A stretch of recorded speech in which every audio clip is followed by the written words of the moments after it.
제 월급이 250만 원 정도 돼요. 그런데 빚이 지금 7천만 원이 넘었어요.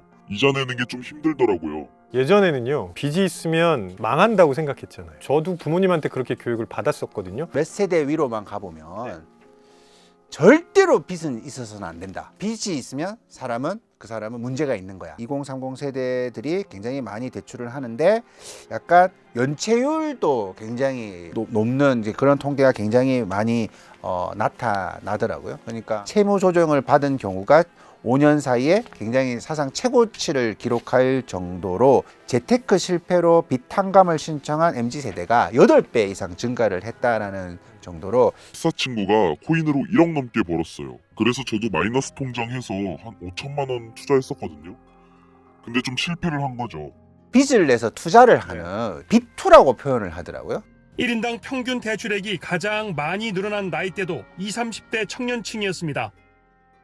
투자를 위해서 이제 대출을 받았던 분들이 계속 이제 빚이 늘어나는 양상이거든요. 그래서 요즘은 이제 부동산만 투자하는 게 아니라 주식 뭐 당연하고요. 코인도 당연하고 심지어 이제 미술품 같은 것도 투자를 합니다. 핵심은 뭐냐면 나도 투자할 거리가 필요하고 그런 것들을 찾고 있는다는 거죠. 한국 같은 경우는 좀 더 위험한 것에 더 빨리 투자를 하고 빚을 내고 하는 경향이 굉장히 강한데 우리나라에서만 좀 더 유독 이런 현상이 가능하다라고 본다면 호모 증후군이라고 네, 해가지고 뭔가 미싱 아웃 되는 것에 대한 두려움. 대출이자에다가 월세, 운동하는데 20만 원. 가끔 친구 만나서 맛있는 거 먹으면 한 달에 나가는 돈만 200만 원이 넘어요.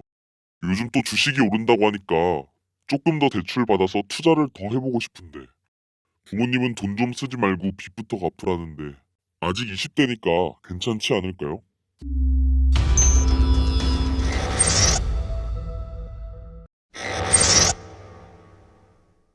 리스크를 알면서도 빚을 내고 또 스스로가 위험해지는 이런 이유가 도대체 뭐라고 생각을 하세요? 템포럴 디스카운팅이라고 해요. 그러니까 우리나라 말로 바꾸면 시간 할인 혹은 시점 할인 이렇게 얘기를 하는데요. 제가 간단한 질문을 하나 드려보겠습니다. 작가님이 지금 당장 5만 원을 받을 수 있어요. 1년 기다리면 6만 원을 받을 수 있습니다. 그러면 지금 5만 원을 받으시겠습니까? 아니면 1년 기다려서 6만 원을 받으시겠습니까? 당장 지금 받아야죠. 1년 후에 우리 세상이 어떻게 될지도 모르는데 지금. 미래가 충분히 예측이 되면 1년 후에 6만 원 받는 게 맞죠. 거의 대부분 6만 원을 선택하지 않습니다. 이게 핵심이에요. 그러니까 지금 이 시점에서의 가치를 더 높게 평가한다는 거죠. 근데 이 시간 할인이라는 현상은 미래가 충분히 예측이 되면 줄어듭니다. 금리가 이렇게 막 널뛰게 하지 않을 거고 뭐 주식이든 부동산이든 이렇게 막 예상하지 못하는 식으로 바뀌지 않을 거고 이런 예측이 있으면 가능한 얘기죠. 근데 그 예측이 잘 안 돼요. 우리나라는 미래를 예상하기가 그만큼 쉽지 않다는 얘기입니다. 너무 역동적으로 바뀌어요. 자신에 대한 예측도도 있는 거죠. 맞습니다. 그래서 그런 얘기 많이 하잖아요. 부자들은 장기 투자한다. 부자니까 하는 거예요. 그만큼의 돈이 지금 당장 있지 않아도 괜찮아요. 근데 지금 2030 세대는요, 그만큼의 여유가 없어요. 내가 월급을 모아서 뭐 서울에 어떤 집을 사는데 몇 년 걸린다. 그게 뭐 10몇 년 이러면 투자해 볼 만한 일이지만 지금 40년 뭐 이렇게 나오면 이건 내가 할 수 있는 일이 아닌 거예요. 현재의 가치에 대해서 훨씬 더 많이 부여할 수밖에 없게 되니까 빨리 뭔가 해결하려고 하죠.